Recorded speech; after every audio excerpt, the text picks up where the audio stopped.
Assalamualaikum warahmatullahi wabarakatuh. Selamat pagi anak-anakku kelas 1A dan 1B SD Negeri Kalisepi. Apa kabar hari ini? Alhamdulillah, luar biasa, Allahu Akbar. Semoga kita dalam keadaan yang sehat, semangat, dan siap mengikuti pembelajaran pada pagi hari ini. Hari ini kita akan belajar jarak jauh, tema 7, subtema yang kedua, dan pembelajaran yang kedua. Sudah siap ya? Nah, mari kita sebelum mengikuti pembelajaran, kita tingkatkan iman dan takwa kita kepada Allah Subhanahu wa Ta'ala dengan cara berdoa terlebih dahulu. Kita berdoa bersama-sama, doa sebelum belajar. Bismillahirrahmanirrahim. Rabbi zidni ilma warzuqni fahma. Amin. Ya, mudah-mudahan dengan doa tadi kita semua diberi kemudahan dan kelancaran dalam mengikuti pembelajaran jarak jauh pada pagi hari ini ya. Nah, kita absen terlebih dahulu. Siapa yang teman kalian tidak bisa mengikuti pembelajaran karena sakit atau kurang enak badan? Ya, alhamdulillah kelas A dan B semuanya sehat sehingga kita lengkap bisa mengikuti jarak jauh bersama Bu Bonita hari ini. Oke, absen sudah, kemudian kita sudah berdoa juga. Kita sekarang cek satu persatu siapa di antara kelas 1A dan 1B yang tadi pagi bangunnya kesiangan. Ya, tidak ada ya. Nah, siapa di antara kalian yang belum mandi? Ya, tidak ada juga ya, alhamdulillah, karena semuanya kelas 1A dan 1B anak yang soleh dan soleha sehingga kalian menerapkan kedisiplinan sejak kecil ya. Nah, kita lanjutkan. Kita akan bernyanyi terlebih dahulu, bernyanyi Garuda Pancasila. Masih ingat ya liriknya? 1, 2, 3. Garuda Pancasila, akulah pendukungmu. Patriot proklamasi, sedia berkorban untukmu. Pancasila dasar negara, rakyat adil makmur sentosa, pribadi bangsaku. Ayo maju, maju, ayo maju, maju, ayo maju, maju. Oke, begitu lagunya, bagus sekali ya. Nah, tadi kita menyanyikan Garuda Pancasila yang liriknya ada Pancasilanya, ada Garudanya. Nah, kita sudah mempelajari 4 sila dari 5 sila yang ada, dan juga kita mempelajari masing-masing simbol dari Pancasila tersebut. Kita sebutkan satu persatu simbol dari Pancasila. Yang pertama ada bintang, betul ya. Yang kedua ada rantai. Yang ketiga ada pohon beringin. Yang keempat ada kepala banteng, dan yang terakhir ada padi dan kapas. Pintar ya. Nah, jika kita mengingat pembelajaran sebelumnya, kita ingat bahwa kelima simbol Pancasila ini merupakan benda hidup dan benda tak hidup ya. Nah, kita kelompokkan bersama-sama. Mari kita bedakan mana di antara simbol sila yang merupakan benda hidup. Yang pertama tadi bintang, benda tak hidup, betul. Yang kedua ada rantai, iya, benda tak hidup juga. Dan kemudian pohon beringin yang ketiga merupakan benda hidup ya, karena pohon beringin memerlukan makanan dan juga bisa tumbuh. Nah, yang keempat kepala banteng. Iya, kepala banteng juga benda hidup karena karena dia merupakan hewan ya. Dan yang terakhir, padi dan kapas juga merupakan benda hidup karena padi dan kapas berasal dari tanaman. Nah, kalian masih ingat semuanya, pintar sekali ya. Nah, kita hari ini juga akan mempelajari benda hidup yaitu hewan. Tetapi kita akan pergi lebih jauh yaitu ke kebun binatang. Kita akan mempelajari hewan-hewan yang ada di kebun binatang dan kalian diharapkan pada pagi hari ini bisa mempelajari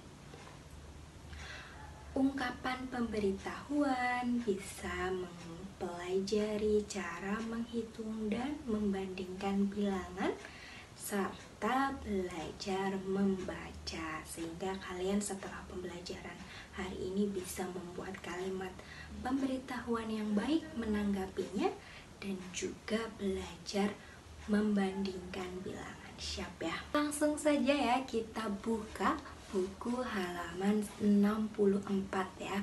Kita buka buku halaman 64 yang ada gambar pergi ke kebun binatangnya dan bacaan berjudul pergi ke kebun binatang. Nah, Bu Guru akan membacakan satu kali, jadi kalian simak baik-baik ya.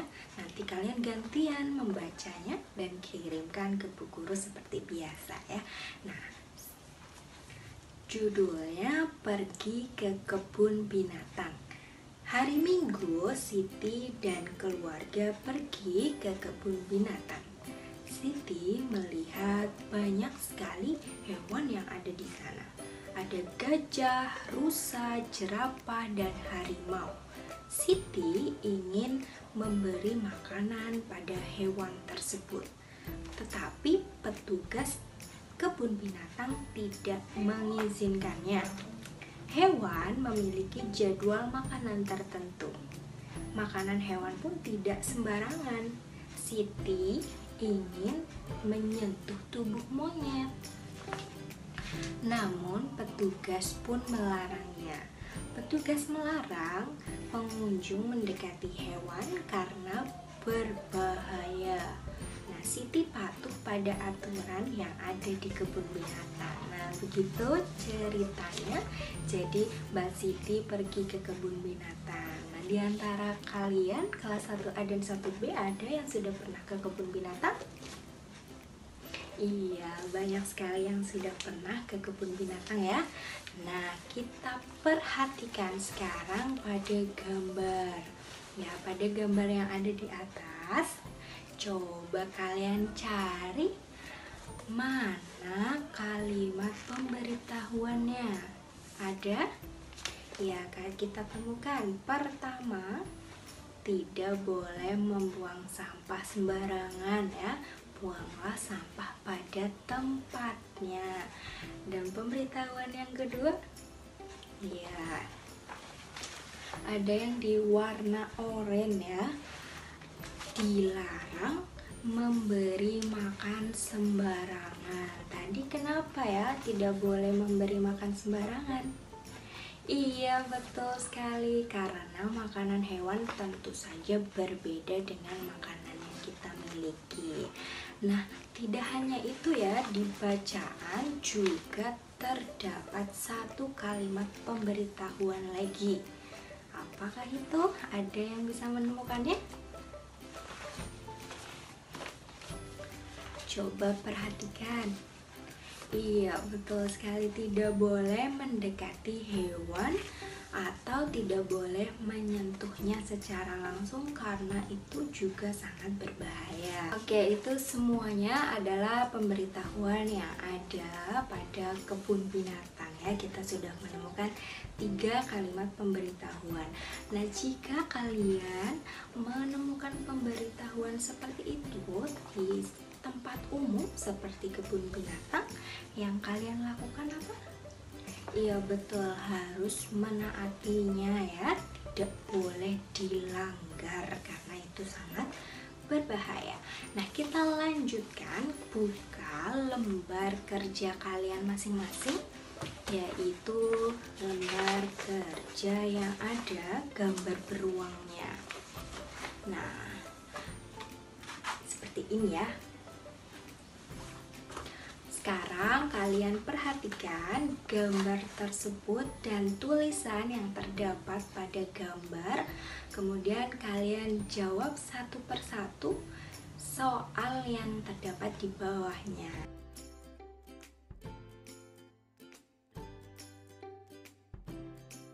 Ketika kalian sudah selesai mengerjakan, kemudian kumpulkan ke Bu Guru melalui perwakilan kelompok pada hari Senin. Oke, kita lanjutkan, masih semangat ya, kita lanjutkan membaca percakapan di antara Siti dan Udin yang membicarakan cara merawat hewan ya. Siapa di antara kalian di rumah yang memiliki hewan peliharaan?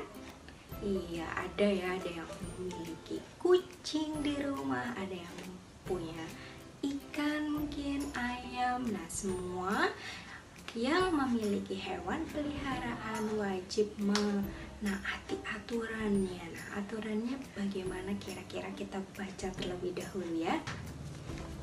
Hai Siti, kamu sedang apa? Hai Udin, aku sedang membersihkan makanan kelinciku. Mengapa makanan kelinci di kamu? Mengapa makanan kelinci itu kamu bersihkan?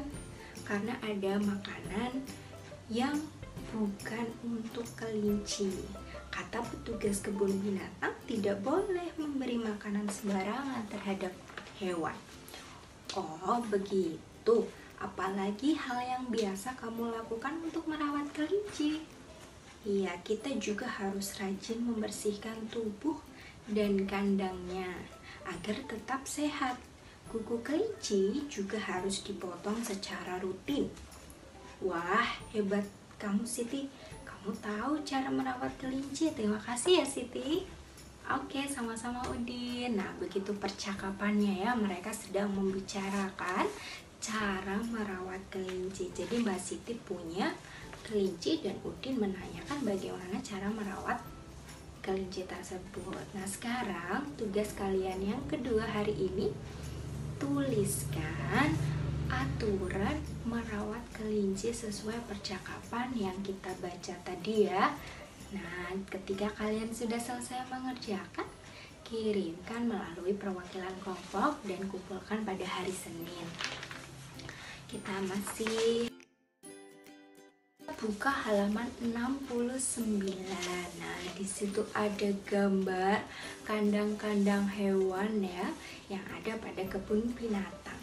Pertama ada kandang beruang, yang kedua kandang burung, dan yang terakhir kandang harimau.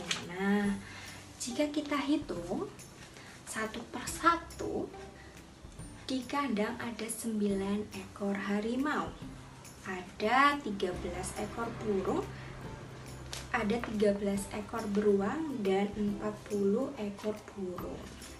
Hewan yang paling banyak di antara ketiganya itu yang mana ya? Iya, betul sekali, yang burung ya, karena jumlahnya ada 40 ekor. Nah, selanjutnya hewan yang paling sedikit. Coba kita perhatikan, antara harimau dan beruang yang paling sedikit yang mana? 9 dan 13. Iya, yang 9, berarti yang paling sedikit adalah hewan harimau ya. Selanjutnya, beruang lebih banyak dari banyaknya harimau ya, karena 13 lebih banyak dari 9. Selanjutnya, urutan hewan dari yang paling banyak. Tadi ada 40 burung, kemudian 13 beruang, dan 9 harimau. Jadi kita urutkan. Yang paling banyak tentu saja burung, kemudian beruang, dan yang paling sedikit harimau. Nah, kita balik ya. Kita urutkan dari yang paling kecil terlebih dahulu. Ada harimau, ada beruang, kemudian ada burung. Kalian paham ya cara mengurutkan dari yang paling kecil ke paling besar. Kita urutkan terlebih dahulu. Yang kecil, kemudian yang lebih banyak, dan yang terakhir yang paling banyak. Nah, untuk tugas yang ketiga hari ini kalian kerjakan pada halaman 70 sesuai contoh yang Bu Guru berikan tadi ya, sesuai dengan contoh halaman 60. Nah, kalian perhatikan di situ ada gambar ulat, selanjutnya kupu-kupu dan ikan. Kalian jawab pertanyaan yang ada di bawahnya, ditulis di buku kalian masing-masing seperti biasa. Jika kalian sudah selesai, kumpulkan pada hari Senin melalui perwakilan kelas. Oke, sampai di sini ada yang masih bingung bisa ditanyakan ke Bu Guru ya, karena kita sudah belajar banyak sekali hari ini. Kita sudah belajar membaca, pergi ke kebun binatang, sudah belajar cara merawat hewan, juga sudah belajar tentang kalimat pemberitahuan dan cara menanggapinya. Kita juga belajar cara mengurutkan dari yang paling kecil sampai ke yang paling besar. Anak-anak, kita sudah di ujung pembelajaran. Nah, kita akan mengakhiri pembelajaran kali ini dengan menyanyikan lagu Gundul-Gundul Pacul. Masih ingat ya lagunya? 1, 2, 3. Gundul pacul-cul, gembelengan, nyunggi-nyunggi wakul-kul, gembelengan, wakul glimpang segade dadi salatan, wakul glimpang segade dadi salatan. Begitu kita tutup pembelajaran hari ini dengan hamdalah bersama-sama, alhamdulillahirobbilalamin. Kita tetap jaga kesehatan dengan memakai masker, menjaga jarak aman, dan mencuci tangan pakai sabun. Wassalamualaikum warahmatullahi wabarakatuh.